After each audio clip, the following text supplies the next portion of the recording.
Henrique Bueno. Nasceu e reside em Carmo do Rio Claro, Minas Gerais.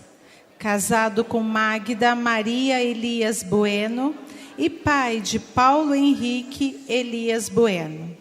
Espírita há 30 anos.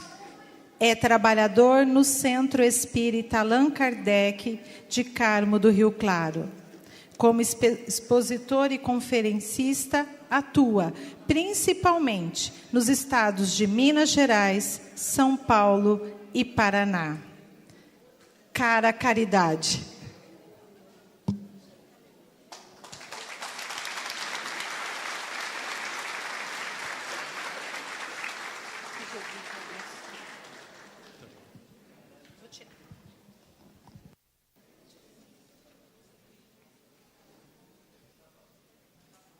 Boa tarde, meus queridos amigos de Rio Claro e região, aos companheiros internautas que nos acompanham pela rede Amigo Espírita, recebam o meu abraço e toda a minha consideração.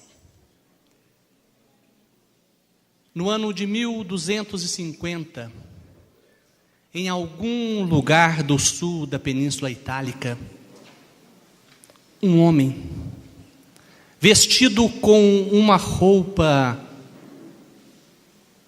da ordem dos franciscanos,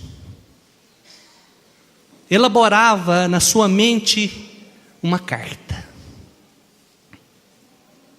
E a carta era dirigida a alguém ou a alguma coisa muito peculiar.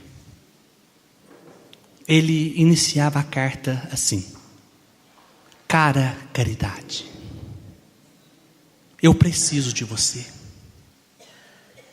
Caridade, eu necessito que venha até mim e me mostre os seus predicativos, porque eu necessito viver à sua maneira. Porque nesse mundo, as minhas angústias me levam a um sofrimento extremo. Eu venho tropeçando, gemendo e chorando, porque eu necessito ser melhor. Eu preciso mudar as minhas atitudes, Caridade. Por favor, me ajude. Pai Francesco já me mostrou o Cristo, já me mostrou o Evangelho do Mestre. Porém, conheço dele a luz resplandecente, mas não sei como exercer a caridade na sua essência. Não sei como conviver com os meus irmãos usando aquilo que você, cara Caridade, me propõe. Os anos se passaram. 600 anos se passaram. E Allan Kardec pergunta aos espíritos: o que viria a ser a caridade? Quando então os espíritos respondem uma resposta conhecida, muito bem conhecida por todos nós: caridade é benevolência para com todos, indulgência com as faltas alheias e perdão às ofensas. A definição da caridade. Mas se Jesus não disse propriamente a palavra caridade, no seu evangelho, ou nos evangelhos que falam da sua vida e da sua obra, vem implícito em muitos pontos a caridade detalhada assim como nos mostram os Espíritos. Benevolência para com todos.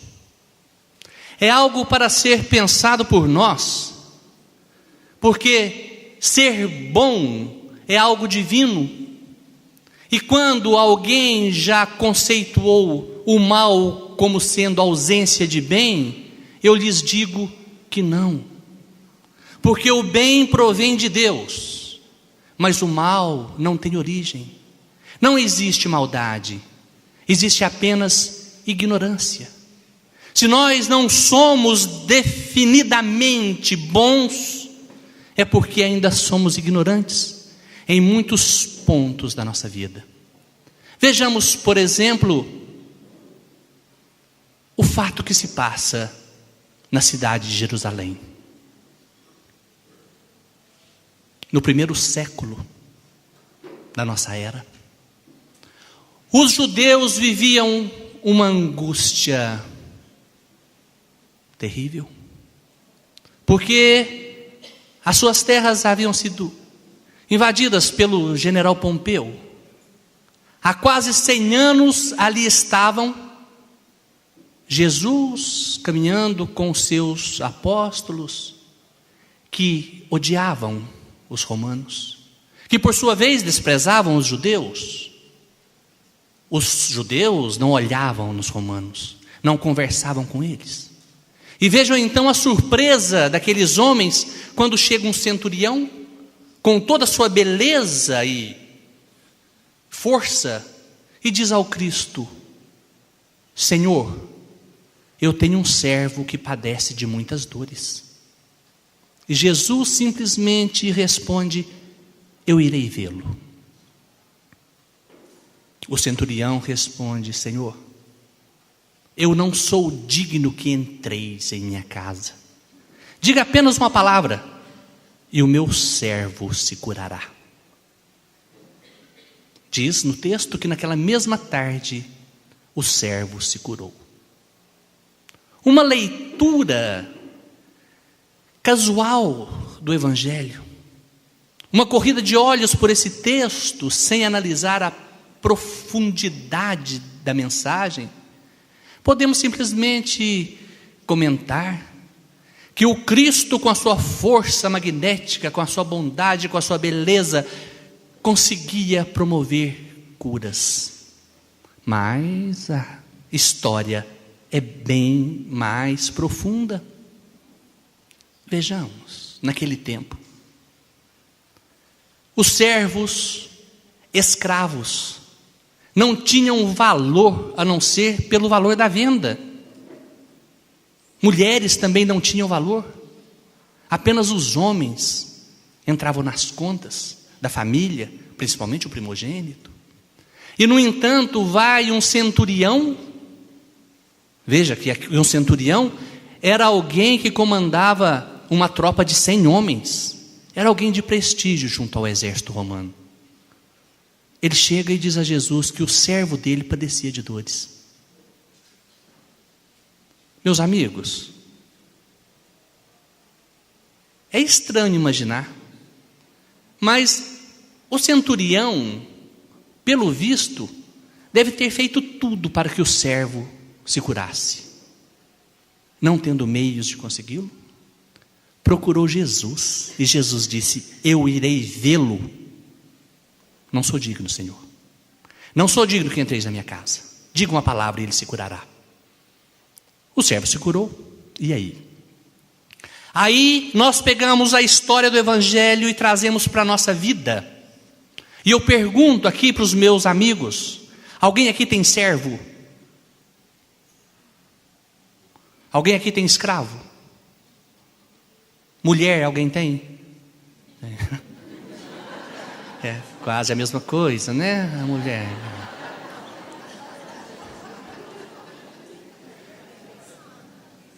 Meus queridos, vamos pensar. Esta roupa que eu estou vestindo não foi eu quem fiz. Alguém fez. Não foi eu quem lavei. Foi alguém que lavou. O carro que me trouxe não foi eu que construí. Foi outra pessoa. A gasolina que está nele não fui eu que fiz. O que eu comi hoje não foi eu que fiz, não foi eu que preparei. Foi alguém. Ainda há pouco, faltava 1 minuto para iniciar a palestra, alguém fazia um café para mim. Quantas pessoas fazem coisas por nós? Todos são nossos servos. A começar por aquela mulher que se dispôs a nos receber no ventre. a primeira serva na nossa encarnação. Aquela mulher desprendida, que nos aceita, e depois, quando nos dá a luz, se as condições financeiras são favoráveis, e o alimento farto à mesa, a vida segue sem maiores intercorrências. Mas se falta o alimento, o corpo da mulher se desmancha em amor, e forma-se o leite para amamentar o filho. E depois os outros irmãos maiores, que cuidam de nós da primeira infância, que nos acalentam. A professora do jardim da infância, a professora que nos ensina as primeiras letras, aqueles todos que nos ajudam na vida. E depois, um pouco mais adiante, a esposa, o marido. Muitas vezes existem tantos desacertos, mas são sim nossos servos, porque são instrumentos para a nossa realização como seres encarnados. Todos são nossos servos. Entrando aqui, quando as pessoas me viram diferente, com esta roupa diferente, alguém disse que eu perguntou se eu era deputado, eu disse que não sou. Você está parecendo um deputado, eu estou parecendo Nazareno Feitosa, ele está de paletó também. Não, mas você está mais. Alguém desconfiou que eu fosse o palestrante. As pessoas me olhavam e eu sentia nelas: tomara que você não faça feio essa tarde aqui. As mulheres principalmente, eu vejo nos olhos delas, fale para nós aquilo que está no seu coração. Servos, vocês, meus servos, que aqui se dignaram a prestar um grande serviço para a minha vida, porque não fosse por vocês, eu não falaria dessas coisas. E aí agora, aquela pergunta: se todos são nossos servos, os nossos servos têm dores? Todos. Todos os nossos servos padecem de dores lacinantes. A grande maioria se aproxima de nós sorrindo. A grande maioria conversa com a gente como se nada estivesse acontecendo. Basta um minuto de afeto, um minuto de atenção, e a pessoa nos conta suas dores. Qual o objetivo daquele que está integrado no meio e existe para que ajude os demais a evoluir? Devemos proporcionar aos nossos servos todos os recursos possíveis para que ele se restabeleça e que suas dores sejam amenizadas. Quando os nossos esforços não forem suficientes, aí então, meus amigos, nós devemos procurar Jesus. Só que nós esquecemos de procurá-lo, porque Jesus se transformou em um retrato na parede.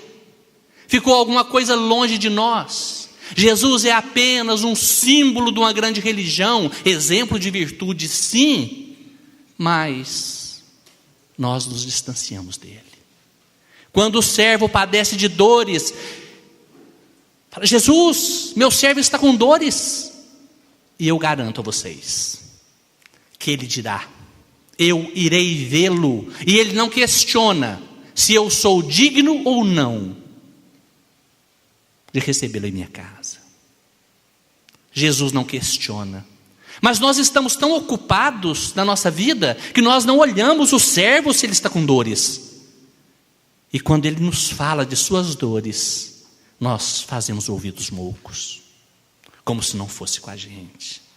Nós apenas noticiamos dores quando dói em nós, às vezes até no nosso irmão consanguíneo, que passa por dificuldades atrozes. Nós lhe damos uma palavrinha de conforto e viramos as costas.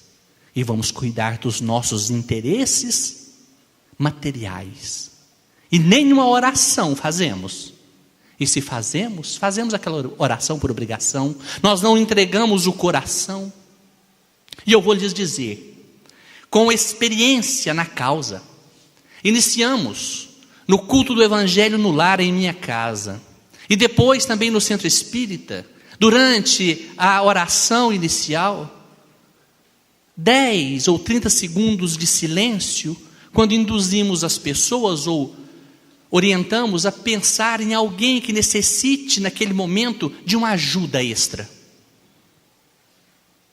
Em menos de 3 meses, começamos a receber o retorno de alguém que dizia: eu pensei em alguém, e ele estava no fundo do poço, padecendo de uma depressão sem limites, e ele já se reanimou. Outro que chega dizendo que alguém passava por uma dor muscular ou qualquer que fosse, ou uma doença sem diagnóstico, e a pessoa havia melhorado. A oração do sentimento, a oração que podemos fazer para as pessoas, também é a caridade. Irmã Rosália nos fala no Evangelho segundo o Espiritismo sobre a caridade material e a caridade moral. A caridade material, nós pensamos ser aquela de dar dinheiro, de dar comida. Oração também é material. Tudo que nós elaboramos e direcionamos para alguém, no desejo de que ele se beneficie daquela nossa atitude, isso se chama caridade material. Ora, caridade moral é tolerar o outro. E também é uma grande caridade. Nós somos muito intolerantes, principalmente com aqueles que residem em nossa casa.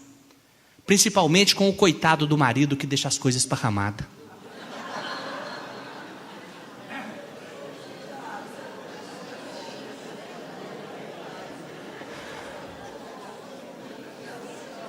Meus amigos, marido, ele tem muita dificuldade.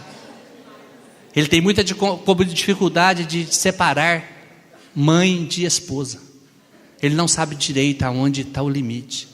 Então, quando o coitadinho do seu marido deixar as coisas esparramadas... É brincadeira, gente, é brincadeira. Todos devemos colaborar com o bem-estar de onde vivemos. Mas reprimendas, brigas, nunca consertamos ninguém. Você fala, apenas toca a ferida, vai doer. Você não sabe que tem que fazer isso, o marido vai dizer: eu sei que tem, só que eu não dou conta ainda. E não dá, gente, é de verdade. Então vai levando com paciência, com atenção, no fim dá certo. Isso também é caridade, e leva a paz para dentro de casa. É lógico que não seremos escravos, mulheres não serão escravas, mas menos. Vai com jeito, vai agradando. Homem é assim, tocado ele vai, puxado não. Vai tocando devagarzinho, cercando, vai ajeitando. Puxado não, puxado ele não anda. A caridade então se vive desta maneira, promovendo o bem, seja doando coisas, doando orações sinceras do coração. Não precisa recitar um texto, não. Você pensa naquela pessoa e os fluidos que emanam de você serão manipulados pelos espíritos e levarão aquele produto, aquele resultado para auxiliar o servo que está doente lá.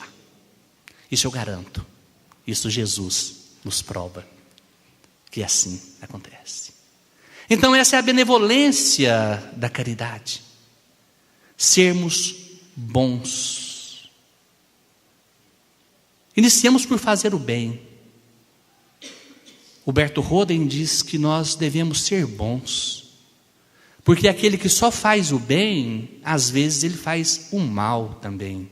Agora, quem é bom, só faz o bem.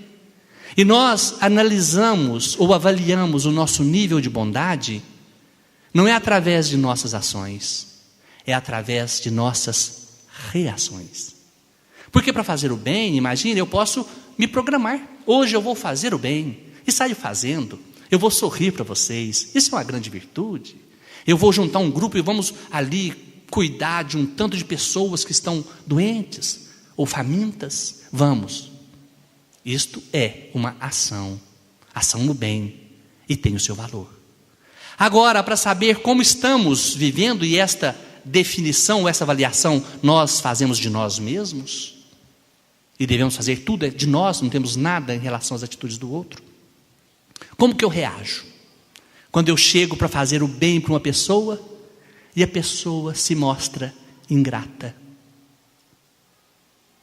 Eu estou cansado de ouvir isso. No centro espírita, o grupo que faz o bem, lá tem um grupo que faz o bem no nosso centro. Só que toda vez que ele vai fazer o bem, volta xingando o povo. Sujeira, não cuida das coisas. Gente, meu Deus do céu, cuida do teu coração. Vai lá. A forma com que ele recebe é problema dele. Você tem que levar a caridade material, mas leve a moral também. Para tolerar, inclusive, a ingratidão. Faça isso. Vá. Nós não podemos perder a oportunidade de ser bons. E esta bondade, ela vai se irradiando. E não é bom apenas com aqueles da nossa casa que amamos tanto, com os nossos filhinhos ou com os netinhos. Tem que ser com todas as pessoas. Meus queridos, experimentem, ainda com um pouco de trabalho, a olhar no rosto das pessoas, dos estranhos. Olhe para eles, sorriam, com ternura. A gente pode modificar o dia de uma pessoa com um sorriso. Às vezes, no ambiente espírita, onde nós nos julgamos tão cheios do Cristo, as pessoas passam e não dizem bom dia. Não estou aqui acusando ninguém, porque eu também faço isso, tem vez. Mas eu procuro sorrir para as pessoas, ser gentil com elas. Isto é bondade, isto é caridade. Indulgência para com todos. No Evangelho, aquela que talvez seja a parte mais comentada e mais conhecida, atire a primeira pedra. Está Jesus escrevendo no chão e chegam alguns fariseus trazendo uma mulher. Olha, sempre a mulher. Ela foi pega em adultério. A lei nos diz que apedrejemo-la até a morte. O que você nos diz? Ele levanta o rosto e diz: aquele que não tem nenhum pecado, atira a primeira pedra. E abaixa de novo. Todo mundo conhece a história. Começaram a sair, primeiro os mais velhos, depois mais um, depois mais outro. Quando Jesus levanta novamente o rosto, a mulher está só. Olha o detalhe, está de cabeça baixa e chorando. Jesus lhe pergunta: onde estão aqueles que te condenavam? E ela diz: eles se foram, Senhor. Pois se eles se foram, se ninguém te condenou, eu também não te condeno. Vá e não tornes a pecar. No nosso processo evolutivo, nós trazemos em nossas experiências uma série de equívocos, muitos equívocos. E o que acontece? Por não conhecermos uma maneira de sair disso, ou pelo menos porque nós preferimos ficar nessa zona de conforto, pelo medo do desconhecido, ainda que a proposta do desconhecido seja melhor, nós ficamos cometendo os mesmos pecados. E Jesus diz a ela: vá e não tornes a pecar. A mulher está de cabeça baixa, não é de vergonha do Cristo. Ela está olhando para o seu passado. E as lágrimas que lhe saem dos olhos é a água do batismo da redenção. Ela estava se livrando daquilo. Ela estava se livrando daquele erro recorrente. Porque quando falamos em adultério, vem em nossa mente apenas a questão sexual. Adulterar é muito mais do que isso. É tudo aquilo em que nós colocamos a mentira, ou que nós escondemos a verdade, ou que camuflamos a verdade. Isto é adultério. Então nós cometemos adultérios. Cometemos, mas depois apontamos o dedinho para aquele que cometeu também. Olha lá ele fazendo. Ai, meu Deus. A indulgência, ela pode ser praticada da seguinte maneira: e se ele fosse meu filho? Quando nós ficamos muito felizes ao ver um político corrupto ir para a cadeia, nós aplaudimos. Que alegria! E se ele fosse meu filho? Eu estaria feliz. Será que eu ficaria contente em ver pessoas apedrejando aquele meu filho que eu lembro desde pequenininho, quando sorria para mim e eu fazia mamadeira para ele? Eu não vou ficar feliz. Antes de criticar alguém, quem quer que seja, pensa: e se ele fosse meu filho? Porque aí atinge o nosso sentimento. Porque não basta lembrar: você não faz nada de errado? E a trave que tem no teu olho, você está vendo o cisco no olho do outro? Chegou no centro espírita Allan Kardec, na minha cidade, um senhor se encantou com a doutrina. Dali uns dias queria falar em particular comigo. Eu disse: pois não. Ele disse: eu estou adorando a mensagem aqui desta religião, eu não conhecia, que beleza, que bom, fico feliz. Ele diz: olha, só que tem um problema, eu não sei se eu vou poder continuar frequentando a casa. Por que motivo? Perguntei. Eu já matei um homem. Eu disse para ele: eu também já matei.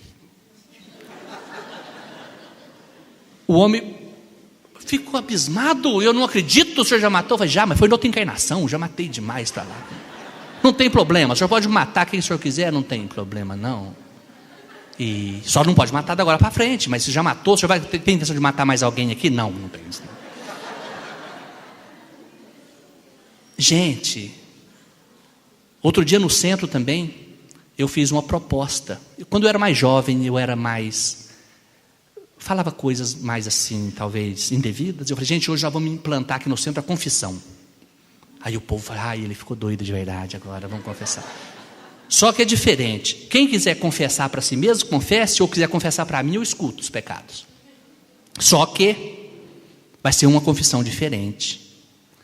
Eu não quero ouvir pecados que vocês já fizeram, porque tudo que vocês já fizeram está feito, não tem como ir lá resolver para trás, lá refazer. E tudo que vocês já fizeram de errado, eu já fiz pior. Então não tem graça para mim. Vocês vão confessar para mim aquilo que vocês pretendem fazer e ver quem tem coragem de cumprir. Porque, gente, não precisa ninguém levantar a mão, mas quem aqui não tem até dia e hora de cometer certos pecados? Nós sabemos o que vamos fazer. Aí nós fazemos os pecadinhos que a gente acha que está tudo bem, e depois arranjamos uma desculpa. E depois do pecado feito, nós carregamos a culpa. São duas palavras que devemos tirar do nosso vocabulário. A culpa, pelo erro, erramos. Eu vou procurar meios de me acertar e não pecar mais.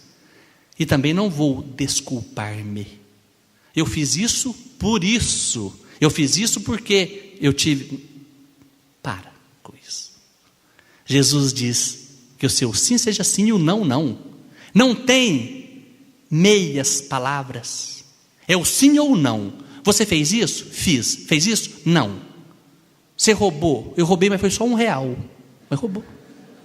Só um. Desculpa. Você roubou? Roubei R$1. Então, ladrão. Roubou? Roubei 1 bilhão. Ladrão também. E vai...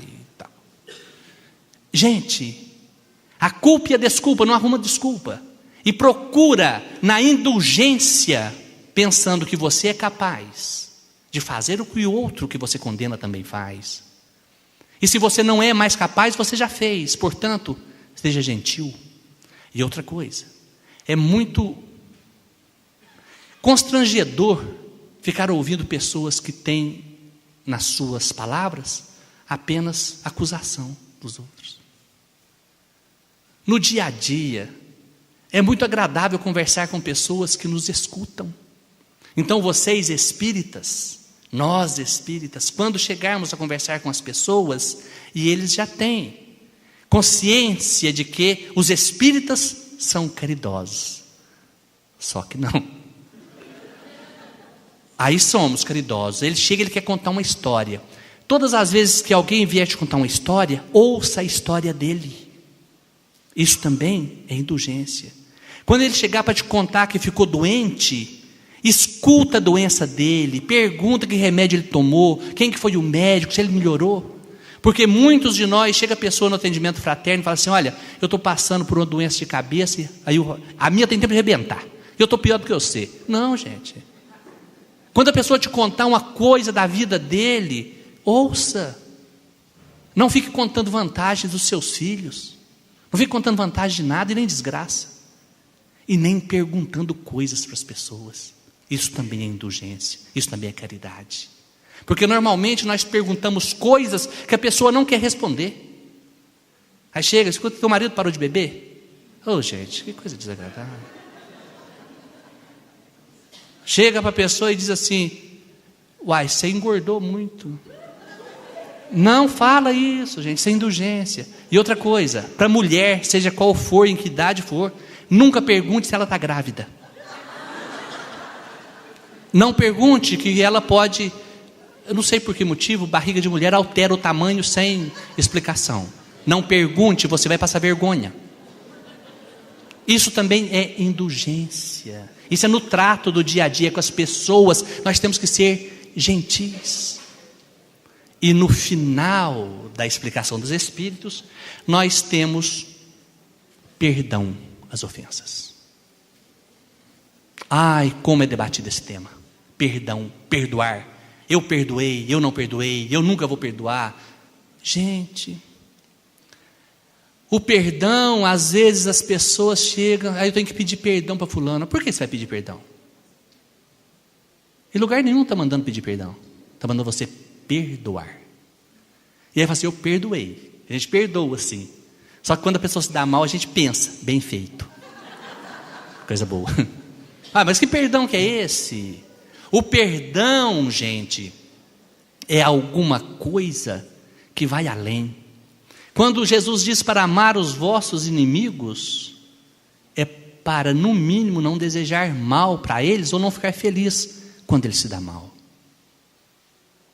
E no seu evangelho, tem uma passagem muito bela também a respeito disso. Quando diz que havia um homem muito rico e tinha um administrador dos seus bens que lhe foi denunciado que ele estava esbanjando os recursos da propriedade. E o homem muito rico mandou chamar então aquele mordomo, e o mordomo sabia que seria demitido, porque ele havia sido infiel mesmo, ele estava esbanjando os bens. E agora? Ele pensou, o que eu vou fazer para não passar fome? Cavar a terra eu não tenho força, pedir esmola eu tenho vergonha, já sei, vou chamar aqueles que devem para casa, que devem aqui para a propriedade, e vou perdoar a dívida deles, ou pelo menos parte dela. E chamou depressa um deles e disse, escuta, quanto você deve aqui para o Senhor? Eu devo 100 unidades de azeite. Ele disse, escreve aí rapidamente, 50. Chegou para o outro, quanto você deve? Eu devo 100 unidades de trigo. Então escreve, 80. E sabe o que Jesus disse? Que o Senhor regozijou-se com a atitude do servo infiel. E nós ainda pensamos, mas então Jesus estava compactuando-se com o erro? Não. Ele apenas estava dando provas da misericórdia de Deus e do que nós somos capazes de receber quando perdoamos as dívidas dos demais. As dívidas para conosco, as dívidas para com o todo. Porque todos nós somos devedores. E vejam, somos também mordomos e também infiéis. Porque nada desse mundo nos pertence. Somos nós nomeados administradores de um tanto de recurso, a começar pelo nosso corpo, e os outros recursos todos dos quais usufruímos. E então chega num ponto que o administrador nos chama, e agora vem aqui, dizer como vocês estão utilizando os seus recursos. Vocês estão utilizando bem o seu corpo? Você utiliza bem os recursos naturais? Você usa bem o dinheiro que você ganha, muito ou pouco? E agora? Só, meus queridos, que está escrito há 2000 anos no Evangelho, e nós não nos atentamos para isso. Nós podemos, como administradores infiéis que somos, e relapsos, e negligentes, nós podemos sair por aí, perguntando para o outro, quanto que você deve? E ele fala, ou não fala, você vê, e você vai, e ajuda ele a quitar a conta. A cruz é dele, mas se você chega e diz, venha, deixa eu carregar a tua cruz só um pouquinho até ali. Jesus disse assim, granjeai amigos com as riquezas da vossa iniquidade, para que eles vos recebam nos tabernáculos eternos. Nós não fazemos nada pelo outro. Gente, pode fazer. Ah não, mas ele é ingrato, não tem problema, ele tem mãe. E a mãe reconhece o nosso esforço quando auxiliamos o seu filho. Seja ela encarnada ou desencarnada, faça que a mãe vai lhe retribuir, vai lhe restituir.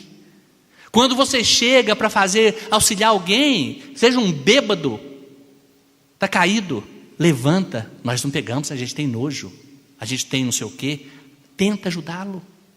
Não faz mal não, gente. Doença só pega em quem precisa. Nós não nos contaminamos, isso eu garanto. Ainda que a ciência possa dizer o contrário, existe algo além. Pode chegar, pode ajudar quem for. E aquele homem caído, aquele homem que a sua alma está em pedaços no chão, tem uma mãe. Ajude-o, e você será recebido nos tabernáculos eternos. Talvez não por ele, mas pela mãe dele. Vá no hospital, ver do que precisam, ajuda no que você possa. Você tem dinheiro, dá dinheiro. Você tem ternura, dê ternura. Você tem magnetismo, dê o seu magnetismo. Aí você chega lá, alguém vê você chegando, olha ele ali, ó, vem para ajudar fulano. Marca a cara dele. Porque o dia que ele precisar, e ele vai precisar, nós vamos socorrê-lo. Por isso que Emmanuel diz que todas as vezes que a justiça divina vem nos cobrar débitos pretéritos e nos encontra trabalhando em função do próximo, a misericórdia de Deus prorroga a dívida por tempo indeterminado. Prorroga a dívida. A dívida é sempre prorrogada. Você pode trabalhar para o outro. Então você vai fazendo e o outro vai se tornando seu advogado. Você comete seus equívocos e o outro diz, não, mas ele fez, mas ele é bom demais. Pelo amor de Deus, eu ajudo a pagar a conta dele. Faça isso. Uma vez na minha cidade, no final de ano, numa escola estadual, fizeram um questionário para os alunos escreverem o que eles queriam pedir para o Papai Noel. Um pediu um iPhone, outro pediu uma boneca, outro pediu de tudo, um drone, pediu de tudo que existe. Mas uma menina mandou uma lista. E quando a professora viu as costas da folha, ela sorriu e pensou consigo, essa menina é muito pretensiosa. Para surpresa da moça, a lista era uma lista de supermercado.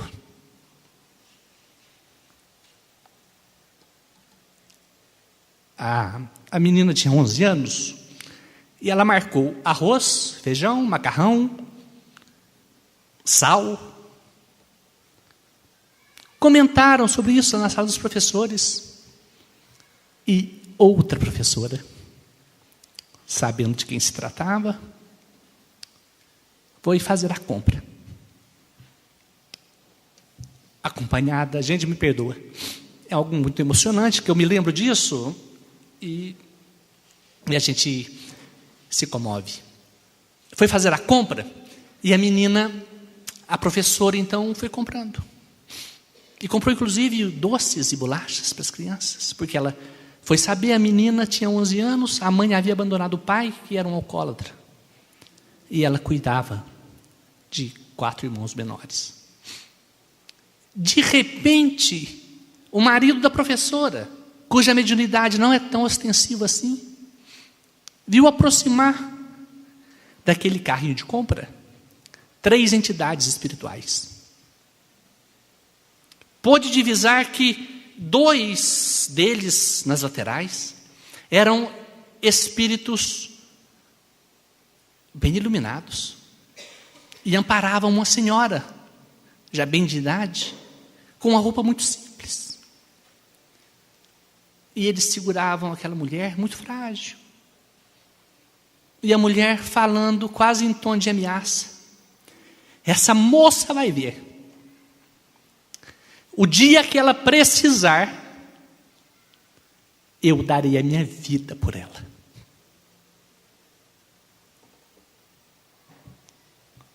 Vejam vocês, conseguir uma promessa de vida de alguém por um carrinho de compra de supermercado. Que nível de sentimento esse espírito nutria por aqueles 5 infelizes? E aquela que se adiantou a gastar um pouco do seu salário, ela já tem garantida, pelo menos, uma nova porta de reencarnação. Porque essa senhora seguramente nunca vai lhe fechar as portas da maternidade. Pelo menos isso. No mínimo isso. E nós nos distraímos. Por que então nós não saímos ajudando as pessoas? Nós temos muito recurso. Não espere aumentar o seu salário para você poder fazer alguma coisa. Não espere a aposentadoria. Não espere os filhos crescerem. Comece hoje. Porque neste trabalho mútuo, fraternal, nós vamos conhecendo valores até então totalmente desconhecidos. Vamos sentindo que a vida está um pouco mais além e a vida é infinita e nos enche de alegria. É o perdão. Se aquelas 5 crianças são devedoras, não tem problema, eu vou ajudar a pagar a dívida delas. Se o outro que sofre qualquer disfunção orgânica ou qualquer desequilíbrio mental, eu não vou dizer isso é problema dele com a lei, é problema dele sim, mas é problema meu uma vez que ele está do meu lado. Nós não estamos sozinhos no mundo. Todo mundo faz parte do todo. Enquanto um estiver sofrendo, nós não seremos totalmente felizes. Enquanto houver uma pessoa no presídio, nós não seremos livres. Enquanto tiver uma pessoa num leito de hospital, nós não estaremos totalmente saudáveis. Este é o perdão. E aqueles que nos fazem coisas que nos desagradam, da mesma forma, tratemo-los como se fossem nossos filhos. Porque do filho a gente tolera tudo, do filho a gente aceita tudo, e de outro a gente não aceita nada. Vamos mudar a nossa concepção, porque aí então nós poderemos exercer a caridade. Porque fora disso, meus amigos, nós carregamos conosco o verniz social. Nós trazemos conosco tantas receitas, tanta retórica, como nos diz André Luiz. Muitas das vezes nós nos apresentamos como um cabide de máximas religiosas. Mas dentro de nós, alguma coisa está mal, alguma coisa clama por mudança. E quando nós não acertamos lá em nós, na matriz do nosso ser, não ajustamos o nosso perispírito, sempre as dores irão tocar o nosso corpo. Aquele homem que escrevia a carta para a caridade, ele se chamava Tanali, ou pelo menos assim foi batizado. Tanali, conhecido como o leproso derivo torto. Quando foi acometido da lepra e consequentemente internado em um leprosário, esse homem se sentiu o mais injustiçado dos homens, e a sua vida, durante o dia e durante a noite, era maldizer a tudo e a todos, as forças da natureza, a sua sorte, a sua mãe, a tudo, e ele apenas blasfemava. Num dia, Francisco de Assis, o sol de Assis, recomendou que 2 dos seus seguidores, dos seus ajudantes, fossem até aquele sanatório para levar uma palavra de paz e de conforto. Foram Pedro de Catane e o irmão Paulo. Chegando, falaram das venturas do reino, falaram do Cristo, falaram de Deus, falaram da vida eterna, da imortalidade. Muitos resignados ouviam e até agradeciam, até diziam amém. Porém, Tanali, que sofria com a sua angústia, com a sua inconformação, disse a eles: para vocês é fácil dizer, vocês estão perfeitos, vocês não estão banidos da sociedade, vocês têm as suas famílias, eu não posso sequer ver minha mulher e meus filhos. E continuou com seus impropérios e as suas imprecações. Até então, Frei Paulo, muito impetuoso, pegou aquele homem, jogou no ombro e saiu carregando, para levar até Francisco de Assis, para ver o que fazia com aquele homem tão louco. Quando chegou, Francisco de Assis, no primeiro impulso, foi repreender a ação indevida do moço. Quando ia dizer alguma coisa, ouviu uma voz ali informar, ou ali ordenar: Francisco, beija-lhe as feridas. Francisco de Assis providenciou água com pétalas de rosa e foi banhando o corpo daquele homem, aquele corpo fétido, aquele corpo mutilado pela lepra. E as feridas foram se cicatrizando a olhos vistos. Alguma coisa fantástica foi promovida, alguma coisa maravilhosa acontecia. Tanali não cabia em si de alegria, e começou a saltar de alegria, dar pulos de felicidade. Disse a Francisco que queria entrar para a ordem, e então servir aquele que eles serviam. Pois bem, venha, você receberá o nome de Aprígio, será então irmão Aprígio.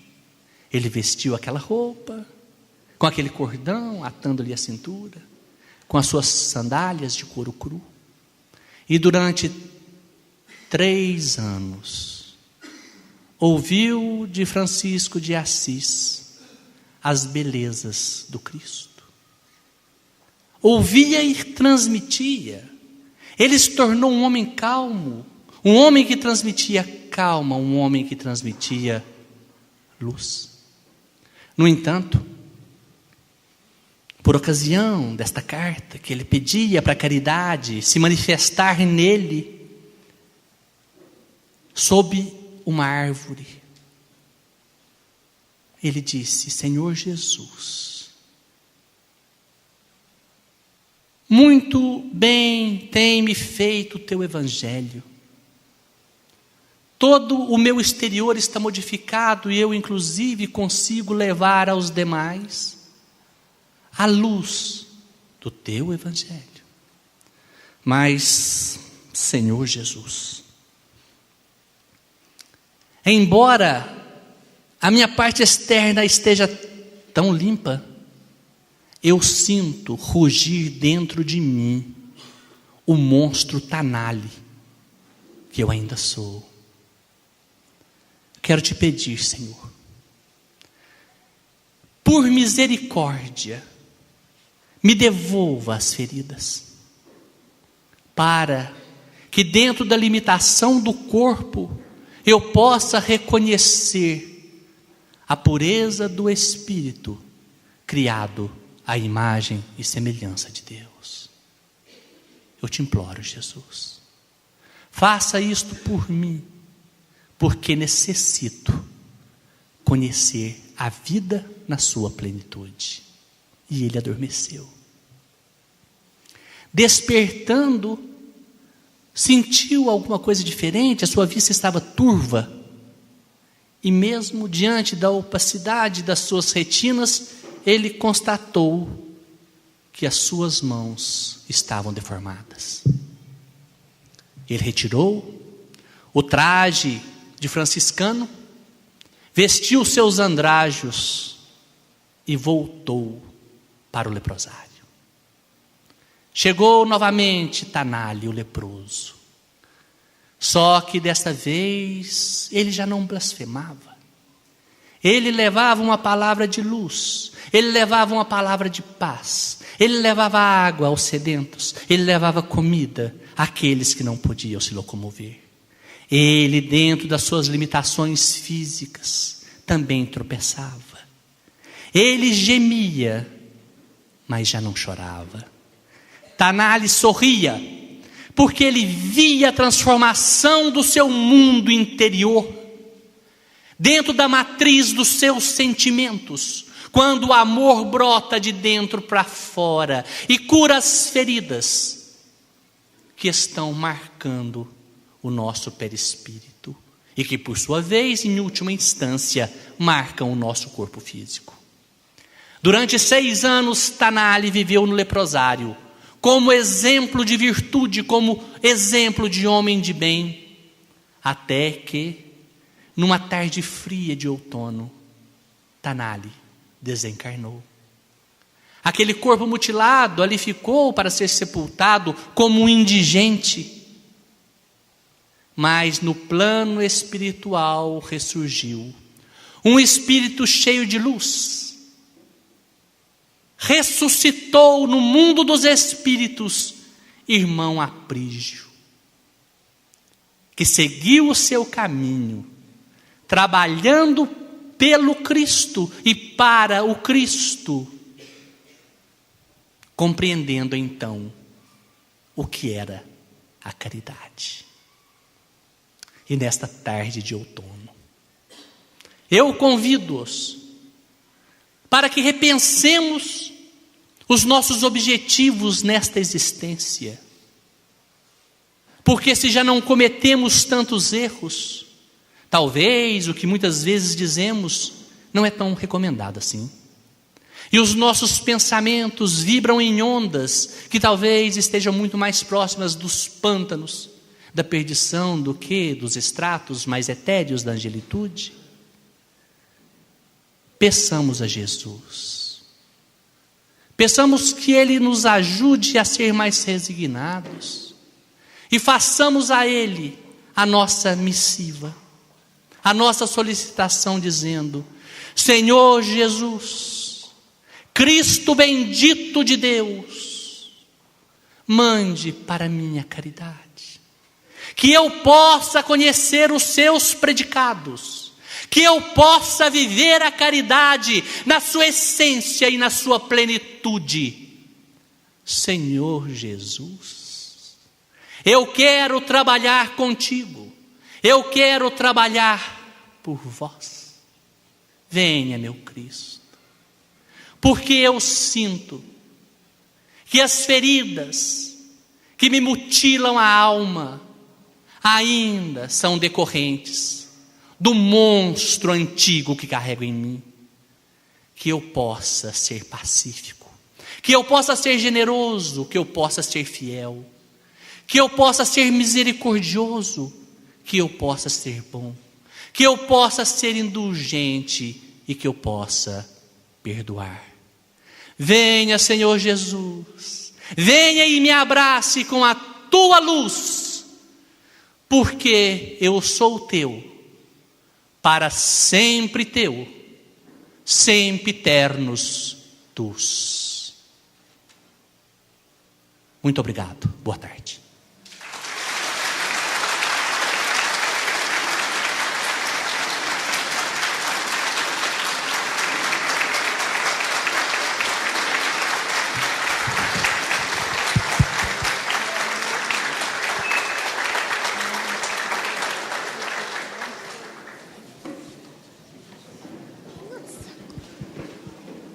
A Cláudia agora vai te entregar uma pequena lembrança.